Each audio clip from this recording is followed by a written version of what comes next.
Hello tout le monde, j'espère que vous allez bien. On se retrouve aujourd'hui pour je ne sais plus la combienième vidéo sur le livre Le Psy de Poche. Et aujourd'hui je vais vous parler d'un sujet assez compliqué et qui moi me pose pas mal de problèmes avec mes problèmes de dépendance affective justement, c'est le détachement. Donc aujourd'hui je vais vous parler et vous dire comment on peut apprendre à se détacher, que ce soit d'une personne, d'une situation, d'un environnement ou quoi que ce soit. Donc si ça vous intéresse, je vous laisse avec la suite.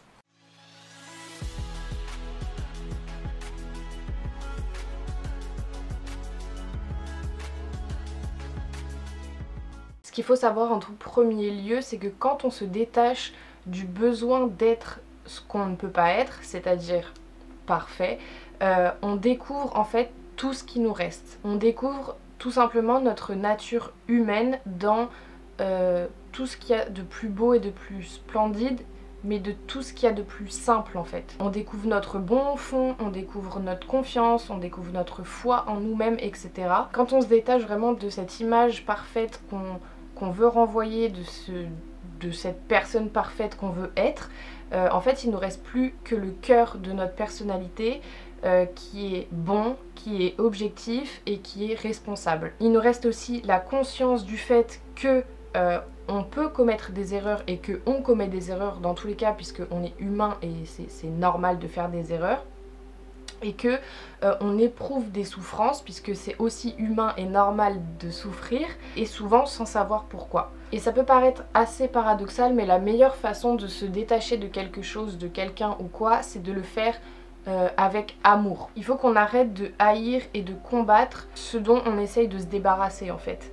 Parce qu'au contraire, il faudrait plutôt l'honorer, il faudrait plutôt reconnaître pleinement que tous ces vieux outils, par exemple notre passé, nos remords, les défenses qu'on a pu mettre en place, les illusions qu'on a pu avoir, et tout ça, il faut reconnaître que ça a été des bonnes choses, ça a été des choses qui nous ont servi, qui nous ont amené à être ce que nous sommes aujourd'hui, et ce sont eux qui nous ont fait tel qu'on est aujourd'hui.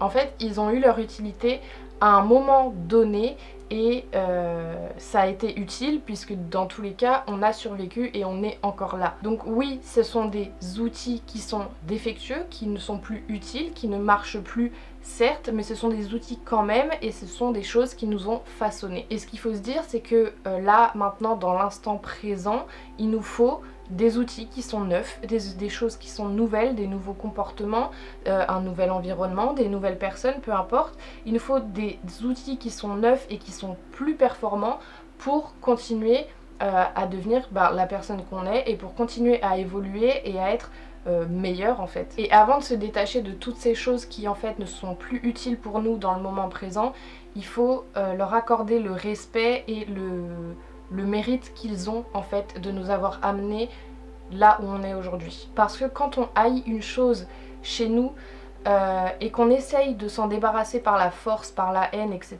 la chose en fait a tendance à se montrer très résistante et très poisseuse parce qu'elle va nous coller à la peau. Alors qu'au contraire, quand on s'en détache avec amour et sans nier la valeur qu'elle a pu avoir ou qu'elle peut avoir encore, en fait ça glisse facilement et ça nous quitte de façon presque naturelle. Donc en vrai, la moralité de tout ce que je viens de vous dire, c'est qu'il faut honorer les choses dont on souhaite se détacher et dont on souhaite se débarrasser à ce moment-là. Il faut qu'on les examine une par une et qu'on se souvienne de l'utilité qu'elles ont eue pour nous à un moment donné. Il faut leur reconnaître le mérite de nous avoir fait faire un bout de chemin en fait et de nous avoir amené à l'instant présent là maintenant. Et il faut se dire explicitement que maintenant qu'on se sent assez fort et assez responsable qu'auparavant, et ben nos besoins ils ont juste changé et c'est normal, nos besoins ont évolué, on a changé, on a grandi et c'est totalement normal, c'est comme ça qu'est fait la vie en fait tout simplement.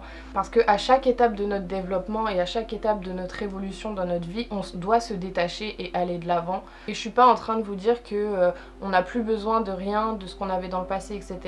Tant qu'on a besoin d'une béquille, c'est bien d'en avoir une et je suis bien placée pour dire ça puisque je suis moi sous antidépresseur et j'estime que c'est une béquille et que j'en ai encore besoin pour l'instant.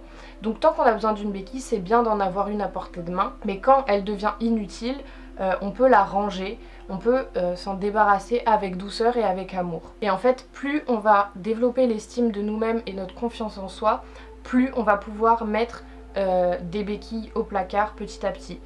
Parce qu'une béquille qui est inutile, en fait, ça devient quelque chose de gênant. Et ce qu'il faut surtout se rappeler, et je vais finir la vidéo là-dessus, c'est que le détachement, c'est un processus, et c'est un processus qui prend beaucoup de temps, parce que c'est pas quelque chose qu'on nous a inculqué, c'est pas quelque chose qu'on nous a appris dans notre éducation, dans la majorité des cas. En tout cas, moi, on me l'a pas appris, et je vais pas blâmer mes parents pour ça. Mais dans notre société, c'est pas quelque chose qu'on apprend, tout comme l'estime de soi, c'est pas quelque chose qu'on apprend. Mais donc oui, c'est normal que ça prenne du temps et qu'il y ait certains moments qui soient plus difficiles que d'autres, etc. Mais c'est un processus qui est beaucoup plus simple et beaucoup plus facile quand on le pratique justement avec amour et non pas quand on lutte ou quand on déteste. Donc voilà, la vidéo est terminée, j'espère qu'elle vous aura plu, que ça vous aura peut-être aidé. N'hésitez pas à me faire vos retours dans les commentaires et dans les likes, ça m'aiderait beaucoup pour le référencement. À vous abonner si ce n'est pas déjà fait, il y a encore plein de vidéos psycho qui arrivent. Moi je vous fais des gros bisous et je vous dis à bientôt.